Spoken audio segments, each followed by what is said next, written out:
Boker Tov, Shavua Tov. Donc aujourd'hui, le 17 Av, 18 août, on continue Bezrat Hashem, des lois de la Tefila. On va traduire le langage du Shulchan Aruch qui est tellement beau. Al Yachashov Ra'uy Hu She'ase Akadosh Baruch Hu Bakashati. Quand une personne termine sa Tefila, quand il sort de la synagogue, il ne doit pas se dire dans la tête, ça y est, j'ai prié. Akadosh Baruch Hu est obligé d'exaucer mes prières. Ça y est, j'ai eu la kavana, la concentration. C'est bon. Bien au contraire. Zemazkir avonotav shel adam. Quand une personne se sent tellement sûre d'elle et se permet de dire c'est sûr que Hachem va écouter ma tefila parce que j'ai prié, non seulement que ça ne lui fait pas du bien, mais ça lui fait du mal. Pourquoi? On ouvre son dossier. On dit attends, tu es tellement sûr de toi qu'on doit écouter, exaucer tes prières? Viens, on va ouvrir ton dossier, on va voir si vraiment tu mérites ou pas. Et donc, si Chas Shalom, il ne vaut mieux pas qu'on ouvre nos dossiers. On ne préfère pas. C'est pour cela que la personne ne doit pas. Il espère qu'Hachem exauce. Et qu'il ne se dise pas, oui, j'ai prié, Hachem doit me répondre. Non. Il espère par la miséricorde d'Akadosh Baruch Hu. Yarshov si'ase Akadosh Baruch Hu bakashato bechasdo. Il doit penser qu'Akadosh Baruch Hu exaucera sa prière bechasdo, parce qu'Akadosh Baruch Hu est tellement bon. Pas parce que je mérite qu'Hachem m'exauce mes prières, parce que lui, Akadosh Baruch Hu est bon. Mais Korachamim, c'est lui la source de miséricorde. Veomar Belibo, il doit se dire dans son cœur, Mi Ani Dal Benivze, qui je suis? Tout petit, Benivze pauvre, Bal Evakesh, et moi je viens parler, mais Et Melech Malchia Melechim Akadosh Baruch Hu, je viens parler devant le roi des rois Akadosh Baruch Hu. Il nomme Merov Chasadav, Shumitnek Baim Abriyotav. La seule possibilité pour qu'Akadosh Baruch Hu me exauce mes prières, c'est parce qu'il est tellement bon avec nous, alors il est prêt à exaucer nos prières. Mais pas parce que nous, on mérite. C'est une phrase qu'on dit, c'est un verset de Teilim. On le dit le Shabbat après-midi. Shabbat après-midi, à Mincha de Shabbat. Alors, on sait que c'est le moment le plus élevé en sainteté du Shabbat. C'est un moment de miséricorde de Mincha. Malheureusement, des fois, surtout en hiver, on se permet de ne pas venir à la synagogue, de prier seul, tout ça. Mais à vrai dire, cette prière, la mincha de Shabbat, c'est être à ce moment de miséricorde. En semaine, c'est un moment de miséricorde mincha. Alors, Shabbat s'appelle Ra'ava de Ra'avin. Moment de miséricorde, miséricorde de miséricorde. Et donc, qu'est-ce qu'on dit quand on ouvre, avant d'ouvrir le Echal, mincha de Shabbat, on dit un verset. Bani tefilati lecha Hashem ait ratson. Moi, ma tefila, toi, Kadosh Baruch Hu, le moment de miséricorde. Être ratson, c'est le moment de miséricorde à Mincha. Dit le Admon de Gour, Ani, quand Kadosh Baruch Hu, je m'observe à moi, qui je suis, qu'est-ce que je vaux? Et après, je regarde tefilati. Je regarde la valeur de ma tefila. Comment j'ai prié, j'ai sauté des mots, j'ai sauté des paragraphes, j'ai pensé à autre chose, etc. Quand je me regarde à moi et à ma tefila, Lecha Hashem, que ça va arriver à toi, tout ça va venir devant toi, Kadosh Baruch Hu. Comment c'est possible?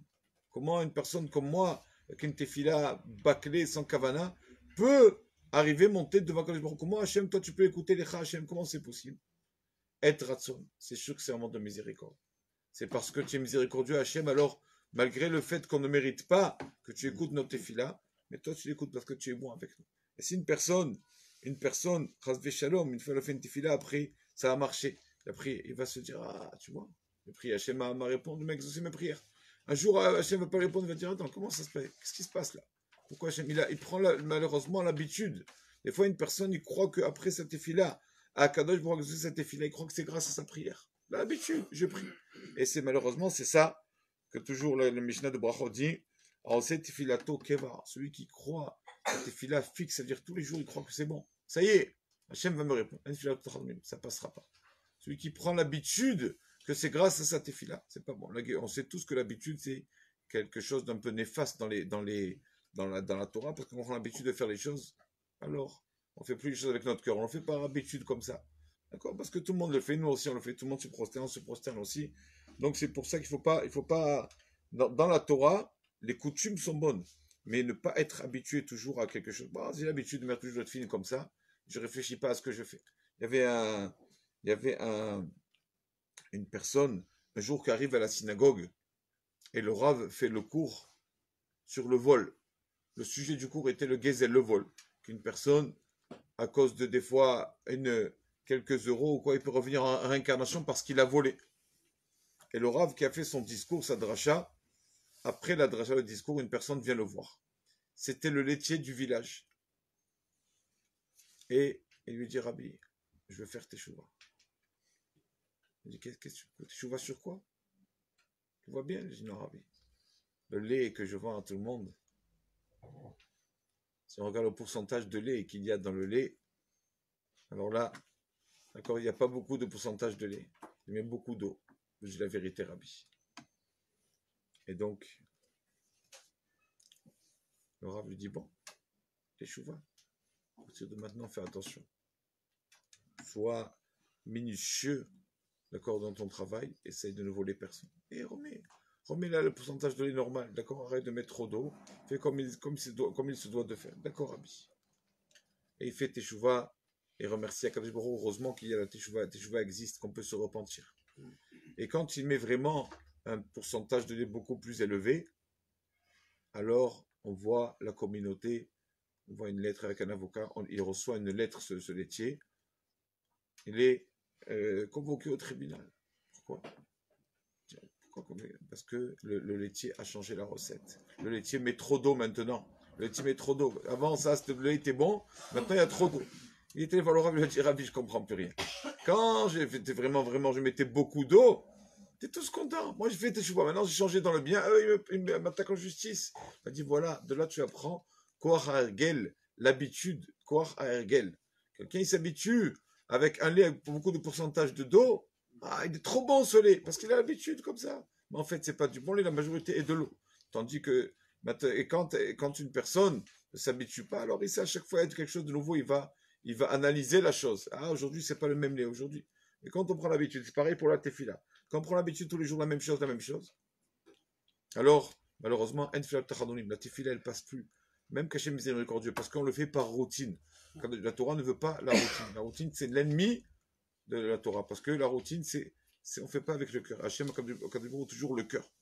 Comme je parle comme ça du lait, je me rappelle d'une histoire de Rav Moshe Feinstein, comme ça, comment on doit faire attention à ce qu'on fait, qu'une fois, ils sont venus le voir, ils lui ont dit, Rabbeinu, on a eu une marmite de viande, grosse marmite de viande, on était Shabbat Ratan, donc il y a beaucoup d'invités, et un enfant, par inadvertance, a versé du lait dans la marmite, viande, lait. Il est venu là, il a vu la marmite, il a dit c'est bon, vous pouvez manger tranquille, et nettoyer cet endroit où il y avait le lait, c'est bon, vous pouvez manger tranquille. Et il y a des rabbins qui ont parlé du qu'est-ce qui lui arrive, le Rav des Shalom, Rav Moshe Feinstein, est-ce qu'il vieillit, est-ce qu'il perd la tête, Rav des Shalom, comment? Il n'y a pas il faut que et pour annuler ça justement, pour que ce lait ne soit pas, comment dire, qu'on ne soit pas considéré, il faut qu'il y ait 60 fois le volume de la viande par rapport à ce lait, pour que cette marmite puisse être consommée. Donc, comment ça se fait?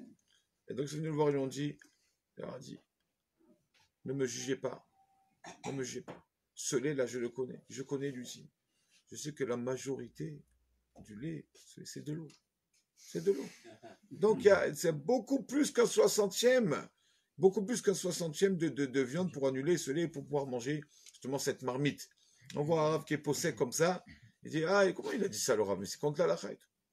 Il faut voir vraiment, avant de vite se permettre de juger, bien connaître les circonstances et voir vraiment, comme là a été l'histoire, que ce lait est en majoritaire d'eau. Alors après, on peut se permettre de juger. Baruch Adonai Le'olam. Amen.